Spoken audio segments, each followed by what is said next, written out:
Welcome to The Last Breakfast. Please enjoy the video. Hello everyone. In this video, I will explain how to connect your Fitbit Versa 2 to an Android device. To begin, you'll need to download the official Fitbit application from the Google Play Store onto your Android smartphone. Make sure your Versa 2 is fully charged and positioned within a few feet of your phone. Once the app is installed, open it up. You will then be prompted to either create a new Fitbit account or log in if you already have one. This initial step is crucial for a smooth setup process.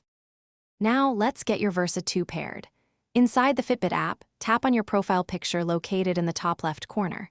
From the menu, select Set up a device and then choose the Versa 2 model. Your phone will search for the watch via Bluetooth. Once found, a unique 4-digit code will appear on your Versa 2 screen. Enter this into the app to confirm the connection.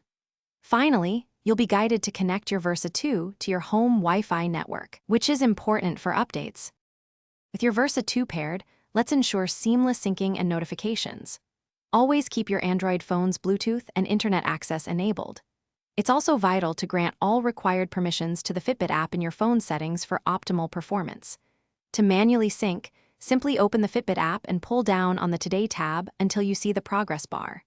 Once connected, your Versa 2 will display notifications for calls, text messages, and various apps, keeping you informed throughout your day. If you experience any syncing difficulties, a simple restart of both your Versa 2 and Android phone often resolves the issue. For persistent problems, try clearing the Fitbit app's cache and force stopping it through your phone settings. Beyond basic tracking, your Versa 2 offers fantastic features like built-in Amazon Alexa for voice commands. Plus, Android users can enjoy the convenience of sending quick replies to text messages directly from their wrist, making communication effortless and efficient.